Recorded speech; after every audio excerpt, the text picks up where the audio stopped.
सोचो क्या हो अगर आपके किए हुए कर्म घूम फिर कर ही आपके पास वापस आ जाएं। सोच कर ही कितना डर लगता है ना कि आपने ऐसे कौन से अच्छे कर्म किए होंगे और कौन से बुरे कर्म किए होंगे जिसका वक्त आ गया है और अब आपको उन्हें भुगतना पड़ेगा। वेल तो hi guys, welcome back to my channel. This is Prachi. So आज आपके दिल को छू जाने वाली, सोचने पर मजबूर कर देने वाली और मिस्ट्री से भरी स्टोरी की आज हम बात करने वाले हैं, जो कि एक ऐसी कहानी है जो कि ना सिर्फ इंसानों के कर्मों की सच्चाई दिखाती है बल्कि ये भी बताती है कि जब भी किसी का बुरा किया जाता है ना तो वो बुराई कैसे और कब लौट कर आती है। वेल तो इसका अंदाजा लगाना बहुत मुश्किल है। ये कहानी कर्मा की है जो कि हाल ही में नेटफ्लिक्स पे रिलीज हुई थी और इसमें छुपे हम बहुत सारे मैसेजेस को डिटेल में जानने वाले हैं जो कि दोस्तों आपको भी काफी ज्यादा पसंद आएंगे। स्टोरी में दिखाया गया है कि आखिरकार कैसे अलग अलग किरदारों का एक दूसरे के साथ में कोई रिश्ता तो नहीं होता है, लेकिन हालात ऐसे बन जाते हैं कि उनकी किस्मत आपस में जुड़ जाती है। So without wasting time let's start the video. कहानी की शुरुआत एक आदमी से होती है जो कि कुर्सी से बंधा हुआ होता है। उसके चारों तरफ पेट्रोल डाला गया था और फिर उसे वहाँ पे आग लगा दी जाती है। थोड़ी देर बाद ही फायर फाइटर्स वहाँ पर आते हैं, उस आग को बुझाते हैं, लेकिन भाई इस हादसे में वो आदमी बच जाता है। उसे हॉस्पिटल लेकर जाया जाता है, इलाज भी शुरू कर दिया जाता है जिसे डॉक्टर ली कर रही होती है, जहाँ पर जल्दी पता लगता है कि उस आदमी का चेहरा पूरी तरह से जल गया है, यहाँ तक कि उसके फिंगरप्रिंट्स भी मिट चुके हैं। जिसके हाथ में एक वॉच थी जो कि दोस्तों कहानी में आगे काम आने वाली है, इसलिए इसे याद जरूर रखिएगा। जैसे ही उसे होश आता है वो खुद को पार्क बताता है। उसका नाम सुनकर डॉक्टर ली तो काफी ज्यादा हैरान हो जाती है और उसे अजीब तरीके से घूरने लगती है। वेल तो सीन शिफ्ट होता है और 15 दिन पहले की कहानी पर जाता है, जहाँ पर हमें सेम इसी आदमी को दिखाया जाता है जिसका नाम पार्क है और वो कर्ज में डूबा हुआ है। उसने एक लोन शार्क से 200 मिलियन का उधार लिया हुआ होता है जो कि उसने अभी तक चुकाया नहीं था और इसलिए लोन शार्क पहले उसे मारता है, फिर सीधा उसे उठाकर एक जगह पर ले जाता है। होश में आने के बाद वो देखता है कि उसके बगल में एक आदमी पड़ा हुआ था और कोई डॉक्टर उसकी पूरी बॉडी पार्ट्स को निकालकर अलग कर रहा था। सब कुछ देखकर आप बहुत ज्यादा डर भी जाता है। वेल तो वो जानता था कि अगला नंबर उसी का होने वाला है। लोन शार्क भी उसे सिर्फ 30 दिन का वक्त देता है, साथ ही बोलता है कि अगर उसने पैसे नहीं दिए तो नेक्स्ट टाइम उसकी भी बॉडी के पार्ट्स ऐसे ही निकालकर बेच दिए जाएंगे, जिससे कि पाक अब और भी ज्यादा डर जाता है। जैसे ही वो सो के उठता है तो उसे मालूम चलता है कि ये कोई सपना नहीं था बल्कि सच था। फिलहाल उसके पास अभी 29 दिन बाकी थे। वेल तो नेक्स्ट डे वो अपने ऑफिस में जाता है। वहाँ पर उसका एक दोस्त था जिसने उसे पहले पैसे देकर रखे हुए थे और वो अब उसे पैसे मांग रहा था और इसी कंपनी में एक और आदमी की नौकरी छूट जाती है और ये आदमी चीन से है जो कि थोड़ा गुंडा टाइप लग रहा था। लेकिन पाक और ये आदमी दोनों ही एक दूसरे को नहीं जानते थे, जिनका आगे जाके कुछ ना कुछ तो कनेक्शन खैर होने वाला है जो कि हमें वीडियो में आगे ही पता लगेगा। जहाँ पर तभी पाक को कॉल आता है कि उसके फादर हॉस्पिटल में है। वो वहाँ पर उनसे मिलने के लिए जाता है, लेकिन भाई उसे यहाँ पर अपने फादर की कोई भी चिंता नहीं थी, जबकि असल में तो उसे सिर्फ पैसे ही चाहिए थे। साथ ही यहाँ पर उसको ये भी पता लगता है कि उसके फादर को किसी ने धक्का दे दिया था, जिसका वो पूरा फायदा उठाता है और उस आरोपी के पास जाकर 5 मिलियन मांगता है, लेकिन अपने फादर को वो सिर्फ 1 मिलियन ही देता है। उसके बाद दोबारा से वो उस आदमी को ब्लैकमेल करके दोबारा से 5 मिलियन मांग लेता है। नेक्स्ट सीन में जैसे ही अपने फादर के घर पहुंचता है तो वहां से उनका एक बहुत ही कीमती रोलेक्स का वॉच चुरा लेता है और यहीं से दोस्तों कंफर्म हो जाता है कि पाक एक बहुत ही ज्यादा लालची किस्म का इंसान है जिसने कि अपनी लाइफ में बहुत ही ज्यादा बुरे कर्म किए हुए हैं।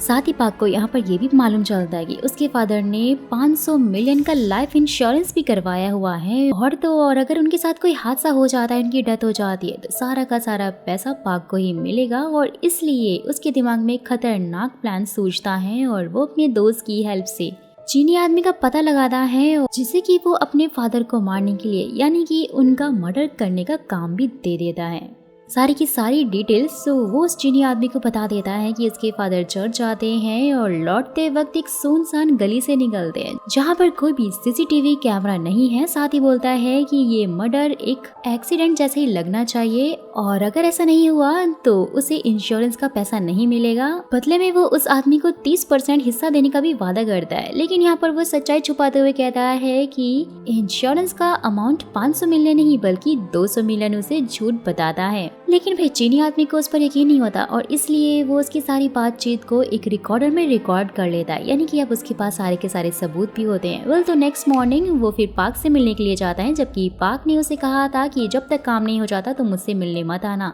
लेकिन यहाँ पर वो अपने बहुत सारे बंदों को लेकर पार्क से मिलने के लिए पहुंच जाता है, क्योंकि भाई उसे उसकी असली रकम का पता चल गया था जो कि 500 मिलियन थी।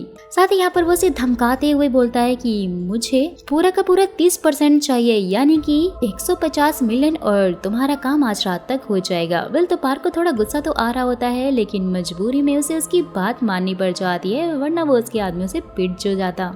नेक्स्ट टाइम देखते हैं कि वो अपने आप को बचाने के लिए बहुत सारे प्लान बना रहा होता है। मतलब कि जब उसका फादर मारा जाएगा उसके बाद तो सीधा पुलिस का निशाना वही होगा, क्योंकि सारा का सारा इंश्योरेंस मनी सिर्फ उसी को जो मिलने वाला था। वेल तो पुलिस को सीधा उस पर शक होगा और फिर यही सब सोचकर वो एक बहुत ही अच्छा प्लान बनाता है। वो सब कुछ यहाँ पर प्लान करता है ताकि उसके पास विटनेस रहे, और इसलिए सबसे पहले बाहर जाता है, वहाँ बहुत सारे लोगों से मिलता है। नेक्स्ट वो एक स्पा में जाता है जहाँ पर काफी सारी लड़कियों के साथ में फिजिकल रिलेशन बनाता है। साथ ही उन्हें बहुत बड़ा टिप भी देता है ताकि उन लोगों को याद रहे। और ऐसे ही वो एक बर्गर की दुकान पर पूरी रात गुजारता है। और वहीं दूसरी तरफ दोस्तों हम उस चीनी आदमी को देखते हैं जो कि पार्क के फादर को फाइनली कुचल के मार डालता है। और नेक्स्ट मॉर्निंग पार्क जब यहाँ पर फोन कॉल का इंतजार कर रहा होता है, फाइनली फिर उसके पास पुलिस की कॉल आती है जो कि उसे बताते हैं कि तुम्हारे फादर का यहाँ पर काफी बुरा वाला एक्सीडेंट हो गया है। सबको सुन के पार्क काफी ज्यादा खुश हो जाता है, लेकिन ऐसा दिखा रहा होता है जैसे कि वो कितना ज्यादा दुखी है। काफी ज्यादा एक्टिंग करते हुए पुलिस वालों के सामने जाकर जोरों से रोने लग जाता है अपने फादर को देखकर। जैसे ही फिर पुलिस इन्वेस्टिगेशन स्टार्ट करती है, उसके पास तो सारे के सारे विटनेस थे, लेकिन वो कहते हैं ना कि सच तो सामने आ ही जाता है। और यहाँ पर पुलिस वालों को लग रहा होता है कि ये कोई नॉर्मल एक्सीडेंट तो नहीं है, क्योंकि भाई उनके पास एक गाय विटनेस था जिसने देखा था कि एक आदमी ने गाड़ी से 4 बार उसके फादर को कुचल कर मारा है। और दूसरी वजह ये थी कि उसके फादर की लाश किसी माउंटेन के टॉप पर मिली थी। और ये बात सुनकर तो बेचारा पार्क सच में ही रोने लग जाता है, ये सोचकर कि उसकी किस्मत कितनी ज्यादा खराब थी। और क्योंकि अब ये एक एक्सीडेंट नहीं बल्कि मर्डर लग रहा था, और इसलिए उसे इंश्योरेंस का पैसा मिलना बहुत ही ज्यादा मुश्किल हो गया था। साथ ही यहाँ पर यह भी पता लगता है कि एक हैकर ने पार्क के फादर की बॉडी खोज ली थी और यहाँ पर उसी ने पुलिस को इन्फॉर्म भी किया था। वेल तो अब 2 नए कैरेक्टर सामने आते हैं, हान जो कि एक अमीर डॉक्टर है और यंग जो कि उसकी गर्लफ्रेंड है। ये दोनों ही एक बड़े से रेस्टोरेंट में गए हुए होते हैं, साथ में टाइम स्पेंड कर रहे होते हैं। दोनों की बातों और हरकतों से साफ पता चल रहा था कि हान यहाँ पर अपनी गर्लफ्रेंड को यानी उस लड़की को इम्प्रेस करने की काफी ज्यादा कोशिश कर रहा था। वेल तो उसके बाद दोनों होटल में जाते हैं, ड्रिंक करते हैं और यहाँ दोनों फिजिकल इंटीमेट भी हो जाते हैं। बाद में फिर इनके पास एक मैसेज आता है, वो बोलती है कि उसके एक फ्रेंड के फादर गुजर गए हैं और वो घर जाना चाहती है। रात बहुत ज्यादा हो गई थी, इसलिए हान उसे खुद घर छोड़ने के लिए जाता है। रास्ते में गाड़ी चलाते वक्त यंग थोड़ी रोमांटिक हो जाती है कि तभी अचानक से उनकी गाड़ी का एक्सीडेंट हो जाता है, जहाँ पर गाड़ी किसी और से नहीं दोस्तों बल्कि उसी बॉडी से टकरा जाती है जो कि किसी और की नहीं बल्कि पार्क के फादर की होती है। हान तो बहुत ज्यादा घबरा जाता है, उसे लगने लग जाता है कि शायद उसने किसी को मार दिया है और अब उसे जेल भी हो सकती है, और साथ ही उसका डॉक्टर का लाइसेंस भी कैंसिल हो जाएगा। और इसलिए वो जल्दी से बॉडी को छुपा देता है कि तभी वहाँ से गाड़ी गुजर रही होती है जिसमें बैठे हुए कपल ने ऑलरेडी उनकी फोटो ले ली होती है। लेकिन ये बात इन लोगों को पता नहीं थी कि आखिर ये कौन है। वेल तो ये हमें आगे ही स्टोरी में पता लगेगा। वेल तो फिर बिना टाइम वेस्ट किए हान उस बॉडी को अपनी कार की डिक्की में रख लेता है और वहाँ पर एक होमलेस आदमी भी होता है जो ये सब कुछ देख रहा था। तो हान फिर उसे भी बेहोश करके गाड़ी में डाल देता है। जैसे ही होमलेस आदमी को होश आता है वो काफी पैनिक कर रहा होता है, लेकिन हान यहाँ पर ये डिसाइड करता है कि वो उसको मारेगा नहीं बल्कि उसे 10 मिलियन पैसे दे देगा और दोनों जाकर उस बॉडी को दफनाने की कोशिश करते हैं।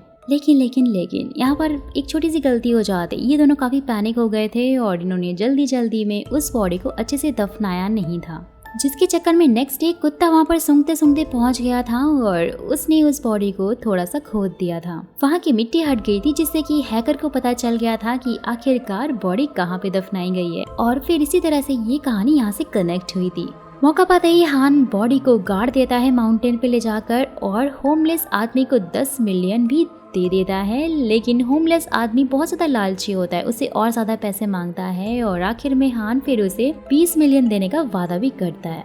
वीडियो में आगे बढ़ने से पहले गाइस मेरा आपसे एक छोटा सा क्वेश्चन है कि आप मुझे कमेंट बॉक्स में कमेंट करके फटाफट से बताइए कि आखिरकार 20 मिलियन वॉन हमारी इंडियन करेंसी में कितना होता है। लेट्स सी किसको किसको इसका आंसर पता है। So back to the story. बाद में जब वो होमलेस आदमी उनकी गाड़ी से उतरता है ना तो वो 30 मिलियन मांगने लग जाता है और बेचारा हान मजबूरी में उसे 30 मिलियन दे भी देता है और वो अपनी गाड़ी गैराज में ठीक करवाने के लिए भी दे देता है क्योंकि भाई एक्सीडेंट से वो खराब जो हो गई थी। वहीं दूसरी तरफ वो कपल जो रात में उनकी फोटो ले रहे थे ना वो तो असल में प्राइवेट डिटेक्टिव थे। नेक्स्ट सीन में होमलेस आदमी फिर से क्लिनिक में आ जाता है और इस बार वो 50 मिलियन की मांग करता है। यानी कि भाई इसका लालच तो दिन ब दिन बढ़ता ही जा रहा है। तो अब आप खुद ही सोच सकते होगे कि इसका कर्मा कितना ज्यादा बुरा बना होगा। सीन शिफ्ट होता है और फिर से हमें पार्क को दिखाया जाता है और यहीं से कहानी फिर से स्टार्ट हो जाती है जहाँ पर पुलिस ऑफिसर अब पार्क से इन्वेस्टिगेशन कर रहे होते हैं। जैसे कि दोस्त हम जानते हैं कि पार्क ने अपने सारे के सारे एविडेंस अच्छे से प्लान कर लिए थे। जैसे जैसे पुलिस सवाल पूछे जा रही थी तो सब ने पार्क को देखा है, सब यही बोलते हैं मतलब कि बेसिकली उस दिन पार्क जानबूझकर पब्लिक प्लेस में रहा था। सच कहूँ ना तो ये पार्क की हरकतें देखकर तो मुझे हमारे बॉलीवुड की एक स्टोरी याद आ गई जिसमें भाई 2 अक्टूबर के दिन विजय और उसका पूरा परिवार एक सत्संग में जा रहे होते हैं, लेकिन उससे पहले वो लोग पाव भाजी खाते हैं, यहाँ वहाँ घूमते हैं और एटीएम से भी विजय कुछ थोड़े बहुत पैसा निकालता है। पता नहीं क्या क्या स्टोरी थी। जो भी है आखिरकार ये स्टोरी किस मूवी की है ये आप मुझे कमेंट बॉक्स में जरूर बताइएगा। So back to the story. Still अभी उस पुलिस इंस्पेक्टर को पार्क के ऊपर डाउट होता है और जिसके बाद ये पार्क फिर फटाक से इंश्योरेंस क्लेम करने के लिए निकल पड़ता है और बहुत सारे घंटों इंतजार करने के बाद भी फाइनली यहाँ पर उसकी मुलाकात इंश्योरेंस इंस्पेक्टर से होती है, जो कि दोस्तों कोई और नहीं बल्कि वही एक्सीडेंट वाला आदमी है जिसे कि उसने पैसे लिए थे। यानी कि अब तो उसकी पूरी तरह से वाट लग चुकी थी और यहाँ पर अब वो इंस्पेक्टर उसके काफी मजे ले रहा होता है, उसे तंग करता है और उसका क्लेम पास नहीं करता।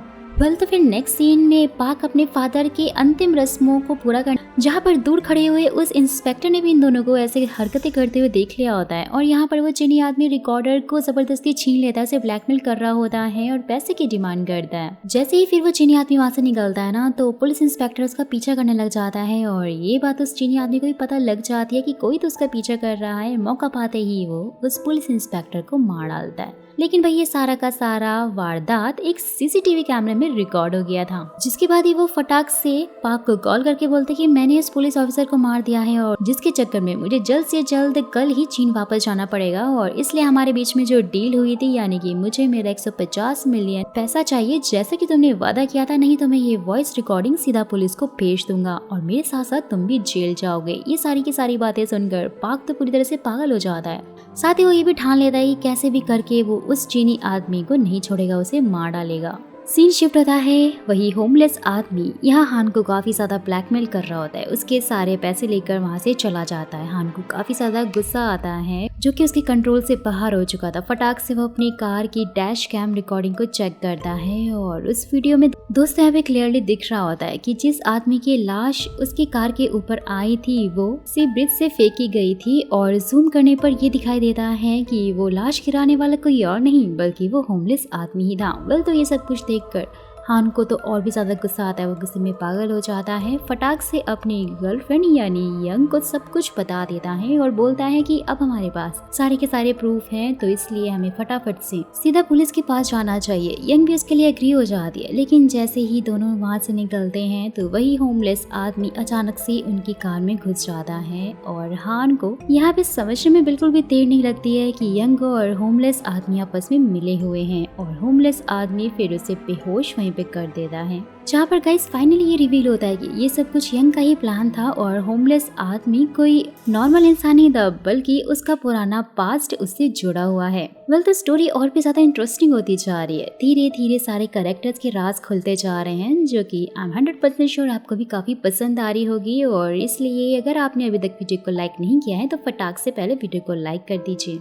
वेल तो यहाँ पर ये भी पता लगता है कि यंग ने ही उसे कांटेक्ट किया था और ये दोनों मिलके हान को ट्रैप करते हैं, जिसके बाद ये दोनों हान को एक पुरानी सी फैक्ट्री टाइप एक जगह पर लेकर जाते हैं और वही जगह जहाँ पर पहले भी बहुत सारी साजिशें और कांड हो चुके हैं, जहाँ पर फिर देखते ही देखते वही डिटेक्टिव जो कि हान की फोटो खींच रहा था, वो लोग उस गाड़ी का पीछा करते हुए वहां पर पहुंच चुके थे और जब होमलेस आदमी और यंग गड्ढा खोद रहे होते हैं तो हान को होश आ जाता है और गुस्से में वो यंग के ऊपर ही गाड़ी चढ़ा देता है और देखते ही देखते उसकी वहीं पे मौत हो जाती है। होमलेस आदमी को भी काफी गुस्सा आता है और वो भी यहाँ पर हान को मार डालता है, लेकिन डिटेक्टिव ने उनकी सारी फोटोज क्लिक कर ली होती हैं और अब उसके पास सॉलिड प्रूफ होता है। सीन शिफ्ट होता है, एक फ्लैशबैक दिखाया जाता है जहाँ पर डॉक्टर ली का पास्ट ओपन होता है और यहाँ पर हम डॉक्टर ली के छोटे वाले वर्जन यानी कि उसके स्कूल के दिनों के बारे में जानते हैं, जहाँ पर उसकी क्लासमेट कोई और नहीं बल्कि यंग ही थी और वो उससे काफी ज्यादा जेलस होती थी क्योंकि डॉक्टर ली बचपन से ही बहुत ही ज्यादा खूबसूरत और होशियार थी और यहाँ तक कि उसकी फोटो तो एक कवर पेज पर भी निकल गई थी। और भाई यहाँ पर इसी चीज का बदला लेने के लिए यंग ने उसे एक ब्लाइंड डेट पर बुलाया था, जहाँ पर पहुंचते ही डॉक्टर ली के साथ मास्क पहने लड़कों ने उन्हें सेक्सुअली असॉल्ट भी किया था, जिसका नाइटमेयर डॉक्टर ली को बार बार आता है और वो बहुत ज्यादा डर जाती हैं। साथ ही उसे सब कुछ याद आ रहा होता है धीरे धीरे। वेल तो फिर कहानी वापस से प्रिजन में शिफ्ट होती है। हॉस्पिटल में एक पेशेंट एडमिट होता है, वही होमलेस आदमी जिसका चेहरा पूरी तरह से जला हुआ होता है, जो कि सबको अपना नाम पाक बता रहा था। वेल तो उसके पास वही घड़ी होती है जो कि पाक के पास थी और डॉक्टर ली उसे देखकर काफी ज्यादा शॉक हो जाती है। दोस्तों ये वही सीन है जो कि हमें एपिसोड के स्टार्टिंग में दिखाया गया था। वेल तो ये सब कुछ देखकर डॉक्टर ली को शक होता है और वो एक प्राइवेट इन्वेस्टिगेटर को हायर करती है जो कि उन तीनों लड़कों के बारे में जानना चाहती थी आखिर वो लड़के थे कौन जिन्होंने उसके साथ में सब कुछ गलत किया था। और यहाँ पर हमें एक डॉक्टर को भी दिखाया जाता है जो कि डॉक्टर ली को बहुत ही ज्यादा लाइक करता था। सच जानने की वो कोशिश करता है लेकिन डॉक्टर ली फिलहाल उसे कुछ भी नहीं बताती। फ्लैशबैक से फिर ये भी पता लगता है कि पार्क और उसके दो दोस्तों ने ही मिलकर ये सारा का सारा काम किया था, यानी डॉक्टर ली के साथ वो सब कुछ पार्क और उसके दो दोस्तों ने ही किया था। सीन शिफ्ट होता है, पुलिस हॉस्पिटल में आती है और उस जले हुए आदमी से सवाल करने लग जाती है। जैसे ही फिर सब कुछ पूछा जाता है तो वो बताता है कि वो आदमी लड़ रहे थे वहाँ पर और उनमें से एक ने उसके ऊपर पेट्रोल डाल दिया और सीधा ही वहाँ पे आग लगा दी थी और उसका पैर चेयर से बांध दिया था, जिसके चक्कर में उसके फिंगरप्रिंट्स भी पूरी तरह जल गए और इसलिए उसे आइडेंटिफाई करके वेरीफाई करना बहुत ही ज्यादा मुश्किल है। यहाँ पर सिर्फ अपना नाम पार्क बताता है। वेल तो फिर नेक्स्ट डे डॉक्टर ली उससे कन्फ्रंट करती है कि क्या तुम मुझे पहचानते हो, लेकिन वो इंसान यहाँ पर झूठ बोल देता है और काफी ज्यादा रूड बिहेवियर उसके साथ में करके वहाँ से चुपचाप निकल जाता है। डॉक्टर ली को भी अब कंफर्म हो गया था कि ये बंदा शायद पार्क ही है और उसने ठान लिया था कि वो उससे बदला जरूर लेकर रहेगी। वेल तो फिर वो वही होमलेस आदमी यानी कि जो खुद को पार्क बता रहा था, वो अब पार्क की घड़ी और उसका चश्मा लेकर उसकी गाड़ी लेकर वहाँ से निकल जाता है। और वहीं दूसरी तरफ हान की वाइफ को दिखाया जाता है जिसने कि एक डिटेक्टिव को हायर किया हुआ था जो कि हान की फोटोज खींच रहा था। और गाइस यहाँ पर हमें ये पता लगता है कि हान की वाइफ को उसके ऊपर शक था कि उसका कहीं ना कहीं चक्कर चल रहा है और यहाँ पर हमें ये भी समझ में आ जाता है कि वो डिटेक्टिव यहाँ उसे ट्रैक करने के लिए ही आया हुआ था और वो भी उसकी वाइफ के कहने पर। वेल तो फिर उस सेम डिटेक्टिव के पास वही फोटोज आते हैं जिसमें हान को मारते हुए दिखाया जा रहा था और ये सारी की सारी फोटो सोशल मीडिया पे पब्लिक कर दिए जाते हैं और वो भी उस किलर को पकड़ने के लिए।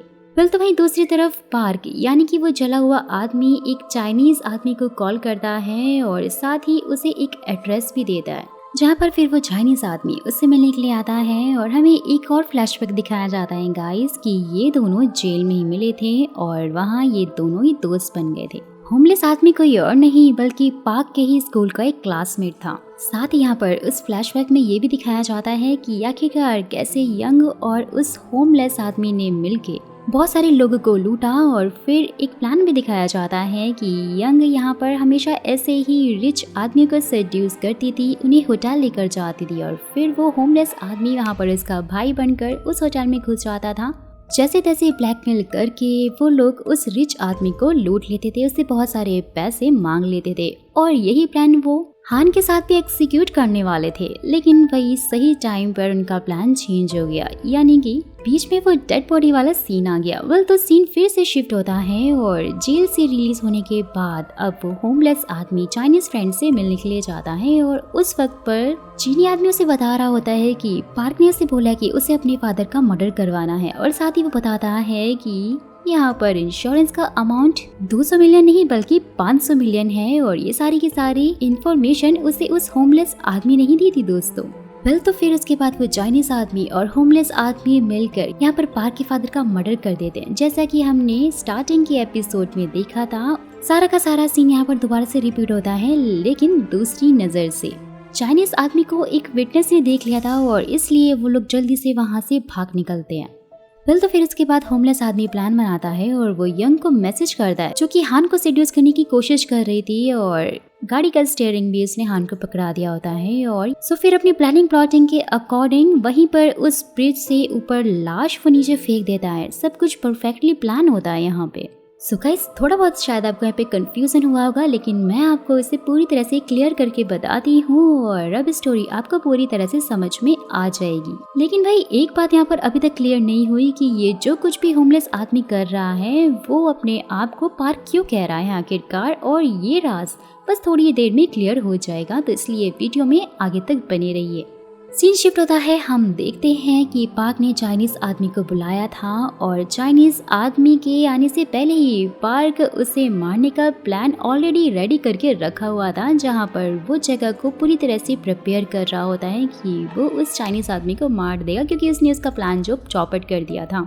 जैसे ही फाइनली चाइनीज आदमी वहां पर पहुंचता है ना, तो पार्क उसे सेम वही पुरानी जगह पर लेकर आया था, यानी कि इनका पुराना वाला अड्डा जहां पर इन्होंने सारे कांड मिलकर किए थे। डॉक्टर ली के साथ जो कुछ भी पूरा हुआ था वो भी इसी सेम जगह पर हुआ था जहां पर होमलेस आदमी ने हान को दबा दिया था। क्योंकि भाई ये बिल्डिंग सुनसान है और बंद सी जगह है जिसके कारण वहाँ पर लोगों का आना जाना नहीं था। और पार्क यहाँ पर चाइनीज आदमी को लेकर आता है और उसे मारने की कोशिश करता है, लेकिन यहाँ पर उसका प्लान उल्टा फेल हो जाता है क्योंकि चाइनीज आदमी यहाँ पर उल्टा ही पार्क के ऊपर अटैक कर देता है और उसे मारकर बेहोश कर देता है, जिसके बाद उसने उसे कुर्सी से बांध दिया था। और यहाँ पर भाई इसी बीच होमलेस आदमी भी दोनों का पीछा करके यहाँ पर पहुंच जाता है, जिसे कि पुलिस भी ढूंढ रही होती है क्योंकि उसका फोटो हर तरफ सर्कुलेट जो हो चुका था और जिसके चक्कर में वो होमलेस आदमी कोरिया को छोड़कर कहीं बाहर नहीं जा सकता था। यहाँ रहना उसकी मजबूरी था और इसलिए वो नया प्लान बनाता है और सोचता है कि वो पार्क की आइडेंटिटी चुरा लेगा ताकि वो यहीं पर छुप कर रह सके। वेल तो यहाँ पर इस वक्त चाइनीज आदमी भी उसे एक सजेशन देते हुए बोलता है कि तुम मेरे साथ यहाँ से चाइना चल सकते हो।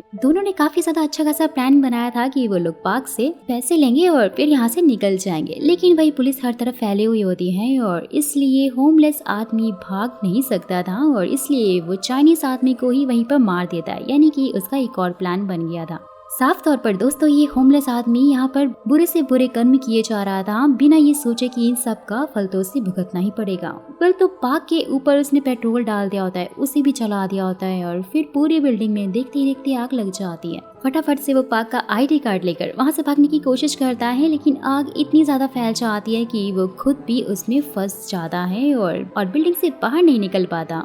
जिसके बाद सीन सीधा वहीं से स्टार्ट होता है जो कि हमने स्टोरी की स्टार्टिंग में देखा था, क्योंकि भाई उस होमलेस आदमी के पास पार्क की आईडी होती है और इसलिए वो सबको यही बोलता है कि मैं पार्क हूँ। जहाँ पर गाइस फाइनली हमें उस होमलेस आदमी का रियल नेम बताया जाता है जो कि किम है।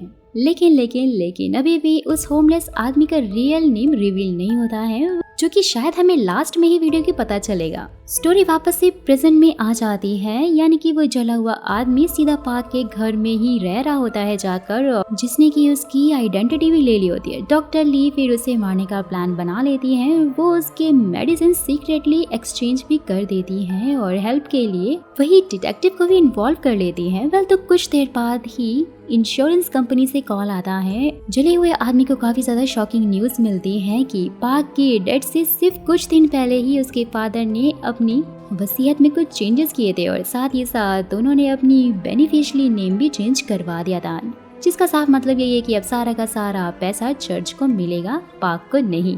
जहाँ पर ये सारी बात जानकर वो तो पागल हो जाता है, फटाक से चर्च पहुंच जाता है, जोरों से वहाँ पर चिल्लाने लग जाता है कि आखिरकार मेरे बाप का पैसा तुम लोग कैसे खा सकते हो। जहाँ पर डॉक्टर ली भी सब कुछ देख रही होती है, उसने भी सब कुछ सुन लिया होता है और यहाँ उसका शक पक्का हो जाता है कि यही पार्क है। वेल तो डॉक्टर ली फिर उसे यहाँ पर कन्फ्रंट करते बोलती है कि क्या तुम सच में मुझे नहीं पहचानते हो।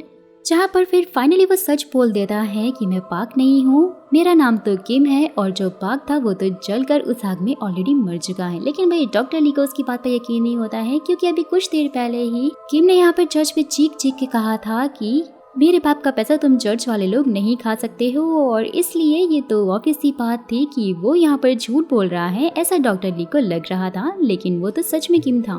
फिल तो यहाँ पर अपना बदला लेने के लिए वो फिर सीधा एक्शन में आ जाती है। डॉक्टर ली ने जो मेडिसिन बदली थी ना, उसका इफेक्ट अब किम के ऊपर होने लग जाता है। वो बेहोश हो जाता है। जैसे ही डॉक्टर ली उसे मारने वाली होती, उसी टाइम पर डॉक्टर ली का बॉयफ्रेंड वहाँ पे पहुंच जाता है, यानी कि दोस्तों वही डॉक्टर जो कि डॉक्टर ली को बहुत ज्यादा लाइक करता था, लेकिन वो उसका बॉयफ्रेंड नहीं था। वेल तो फिर उसे समझाता है कि मैंने बहुत सारी इन्वेस्टिगेशन की है, जिसमें मुझे सच का पता लग गया है कि तुम्हारे साथ में आखिर क्या क्या हुआ था। सच कहूँ तो ये आदमी सच में मरना डिजर्व करता है, लेकिन प्लीज तुम इसे मारकर अपने हाथ गंदे मत करो। और ये सब कुछ सुनकर डॉक्टर ली बहुत ही ज्यादा इमोशनल हो जाती है, रोने लग जाती है, और वो यहाँ पर किम को बहुत सारे थप्पड़ मारती, लेकिन उसे जान से नहीं मारती और अपना सारा गुस्सा उतारने की कोशिश करती है। जिसके बाद ही वो दूसरा डॉक्टर ली को वहाँ से ले जाता है। वेल तो थोड़ी देर बाद यहाँ पर किम को होश भी आ जाता है और वो पार्क के घर जाता है। सब जगह वहाँ पे अच्छे से तलाशी लेने लग जाता है, जिससे कि फाइनली उसे पार्क की आईडी मिल जाती है। साथ ही उसे स्कूल का वो कवर फोटो भी मिल जाता है, जिसके ऊपर डॉक्टर ली की फोटो लगी हुई होती है, और उस फोटो को देखकर उसे फ्लैशबैक से सब कुछ याद आने लग जाता है। और दोस्तों यहाँ पे सबसे शॉकिंग ट्विस्ट तो तब आता है जब हमें ये मालूम चलता है कि सारा का सारा प्लान किसी और का नहीं, यानी योंग का नहीं था, बल्कि सारा का सारा प्लान तो उस किम का ही था, जिसने योंग को कहा था कि डॉक्टर ली को ब्लाइंड डेट पर बहाने से लेकर आए। और ये भी रिवील होता है कि डॉक्टर ली के साथ जो कुछ भी बुरा हुआ था, वो सारा का सारा प्लान किम का ही था। सारी की सारी बातें याद करने के बाद किम शैतान की तरह जोर जोर से हंसने लग जाता है। वेल तो सीन शिफ्ट होता है और दिखाया जाता है कि पुलिस अब सीधा पार्क के घर के नजदीक पहुंच गई होती है। किम भी यहाँ पर फटाक से पार्क की सारी आईडी और डॉक्यूमेंट्स लेकर वहाँ से निकल के जा रहा होता है, लेकिन कहानी अभी खत्म नहीं हुई है।